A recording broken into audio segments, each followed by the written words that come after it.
Hi, I'm back on looking at faults and how you can pick faults in places in the Teapot Dome feature. And so what you start with is a flat rock horizon, which has the colors here that indicate we can look up. We can see underneath this surface, and this is the horizon that I thought I would use. And I noticed in this particular location that we do have what appears to be a fault coming up here. I'm going to take the horizon off, and we're going to be moving in, and we will see features with different kinds of ways that faults manifest themselves. In this case, you're looking at an offset here in which you actually have a break in these horizons. If you come down here, you have a break here. It's a little more complicated. Down here, it looks like it's almost produced two places where faults are, and it might actually splay in that location. But I'm just going to use this as sort of the example of what a fault in this area is going to look like. So I've used the tool palette over to the left, and you'll see here one of the features we will use a lot of is the Interpret Faults key that I click over here. There's already a fault 1 normal that has been put into this, and I'm going to add another one to this area. We can go up to Insert above and come down and select Fault. And so we now have fault 1 normal, which we'll look at later, but we have what's called fault interpretation 1. And I'm going to take that and I'm going to select it to give it another name. I go to the info, and up here I'm going to say fault. And so at this point, I'm going to indicate that the fault normal first attempt is going to be selected. It'll have a kind of a green color, whereas the one above it will be blue. Won't be that clear, but we'll give it a try. So we will be looking for this fault and where it takes us as we go along. So I'm going to now go to the interpretation window, and we see here some picks up at the top. I'll take those off the flat rock horizon. So now we're just seeing this same spot. And I want you to notice that the inline of this is 145 for all of these. So I had actually figured here that it was an inline 145 where this fault looked interesting. And the cross line above it is 124, and you'll notice that the X line varies as it moves along, but 124 is right where this little green triangle is above. So I took this and I wrote notes on this so that I would be able to remember exactly where to put this so that I would see this place for this particular fault. Okay, we're going to use a symbol over here, F, for Interpret Faults, and we're going to pick a first fault to go down this area.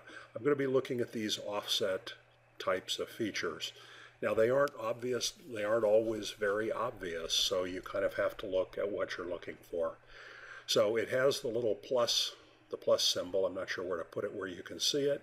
It's similar, something similar to the horizons, but in this case it's going to be looking at what we call seismic sticks or fault sticks through this area. So I'm going to come up here, and I know this is going to be one that will clearly be a fault in this area. And so I'm going to start out by just along that red path that I'm going to put in. You'll notice I have that sort of off green, seafoam green, and I'm going to come down and I'm going to find another place here where this brown feature is. I have a feature, I'm just selecting with the left finger button, and I can come there. I can see the termination of this particular one, so I'm going to include that I can come in about there. I'm going to come in here that looks like there actually are two little faults here that might pop up later, But for right now, I'm going to put it in kind of between something right about there.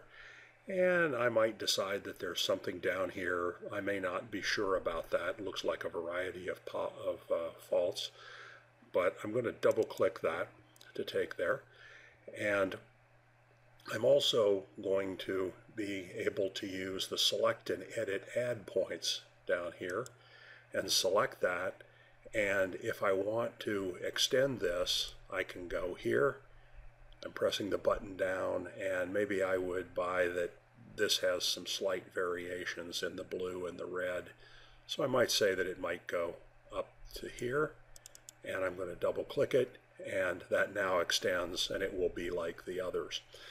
Now, this is also a time to use the intersection player, and so in this case, we're going to make steps so that we go 5 at a time from 145 to 150, 155, 160 in order to put these features in. So I'm going to do the 5, I'm going to see if that's what works well, and I'm going to move again. Now at this point, this has moved a little bit to the side. It doesn't have a connection to it, but I'm going to go back to the fault tool here, and I'm going to come in and I'm going to see these little steps. So I'm probably going to count something there. I'm probably going to put something there. I'm probably going to put something in here. I get to where I'm at a midpoint here, and I'm going to double click there in order to see that. The stuff above it here and beyond, below, I can't really tell for sure. So I'm going to do another one of these. We're now 5 away. I'm going to sort of start it from the bottom here. I'm pretty believe that this will be where we get one. I'm going to come up here where there's an offset, clearly an offset here. There's something here that's sort of taken on a section, so I'm going to double click that, and then I'm going to put one more in here, and then we'll look at what this is looking like for us. So I'm going to do one more. Now it's almost disappeared up here, but we clearly do have fault down here. So I have some uncertainty as to exactly where. Clearly there appears to be a fault here. Where it goes, I don't really know, but I'm going to put up sort of a small indication that this has been going with some angle just about like that. Okay, now whoops, I got something over here. I'm going to double click that. I'm going to pull the this interactive eraser, and I can come and I can grab those two and they go away.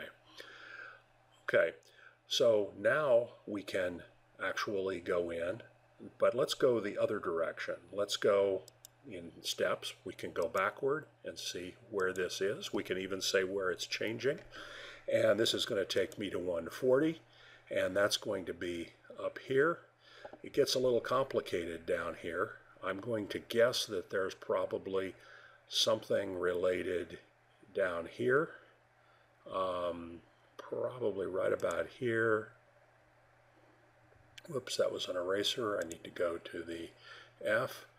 So I'm going to come somewhere down here. I'm going to go somewhere in here, up to here, up to here, and perhaps could be over there, could be through this point to get the highs. So I double clicked it. Let's go ahead and let's try one more and see. Okay, we saw it up here as we were coming along, so I'm going to go up here to the top, to there, and there, and there, and maybe there. And I might be able to get in one more of these by going another step of 5, and this really has rolled over now. It's a little bit unusual, but it looks like I'm probably getting something from here, certainly to here, probably to here, and perhaps to here. Now, that could be possibly different, but what we have now are in each of those places, and what we can do now is go in and, for example, from the 3D window, I'm going to move things around. Whoops. See, that's not a good thing. So somehow I need to turn this off to a handle. I frequently do this, but you see we have sticking out of the way out from all of the others of these. You'll notice that there are two of these. Again, I can do an erase. I can put that in. I can put that in. And then I have to remember to come and take the F feature at that point. I'm actually going to go up to there, and I'm going to move around. This is the fault that I picked. And we can now, if we go over to, for example, into the 2D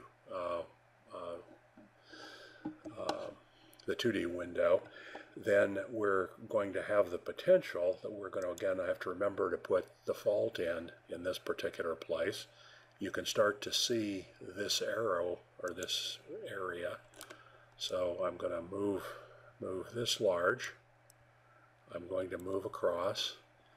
And you'll notice that these are, we're looking down, straight down on the data set at the particular 916, I believe, was the Z value going down there. But you'll notice that along this feature, you're getting parts of that pick where the fault has gone across, right where there is a fault that clearly shows up. So that if I take it off here, and then look at it, it basically is following that path in this area. So, and this is the one that you all just made, or I made, and you will make. Now I can come and I can go to take this down to move over. And so I'm going to go to 45 again as an arbitrary. And we can now see that we have the fault across this. It has shape to it. It's not just vertical. In fact, it's kind of weird things going on over here on this side. It almost looks like it's twisting, and we'll come back to something like that. But that allows then where I put the sticks are the red dots, and the green background corresponds, and you can usually sort of translucently see through it, and you can end up seeing it very nicely.